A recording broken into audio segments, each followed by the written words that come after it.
We're going to cut this piece of flat bar off using a hacksaw. If you're putting a piece of material into a vise and you're worried about marking because the jaws of these vices are quite rough, use these as little pieces of aluminium. And what you do is you sit one in there and one in there, so that when you put your job in there and do it up, it doesn't mark your job, it actually marks the jaw guards. Okay, there's my mark there. Obviously it's been blued in so that we can actually see the mark. We want to keep this part of the material here, so we actually cut on that side of the line. So a little mark like that means waste. Sit it in your vise, make sure it's level that way.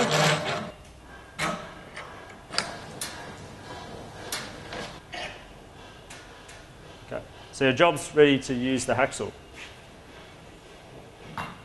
Okay, this is a hacksaw. It's got a handle there and there. There's a blade there. Okay, with hacksaws you can change the blades, so there's coarse blades and fine blades. Just depends on what material you're going to do. Obviously if it's a really hard material you might have a different blade to if it's a softer material. Okay, to hold a hacksaw, it's a pistol grip, like so. Yep, then you grab the other end like that, you just pinch it. Okay. My job's clamped in the vise so that it doesn't move. I'm going to start my cut. Wear my glasses. Usually you put a little bit of an angle on it. And so forth. And you start your cut. Okay, I've got one eye there and one eye there. That helps me cut straight.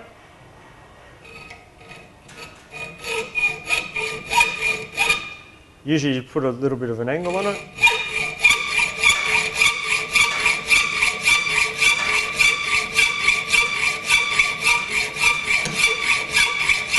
When you're cutting, what you try to do is use the full length of the blade. You don't do little short strokes. It's a nice full stroke. And it shouldn't be a huge amount of force. If the blade's sharp, it should be a nice even flow as you go through. Okay, I'm just going to stop here and show you how I've been cutting.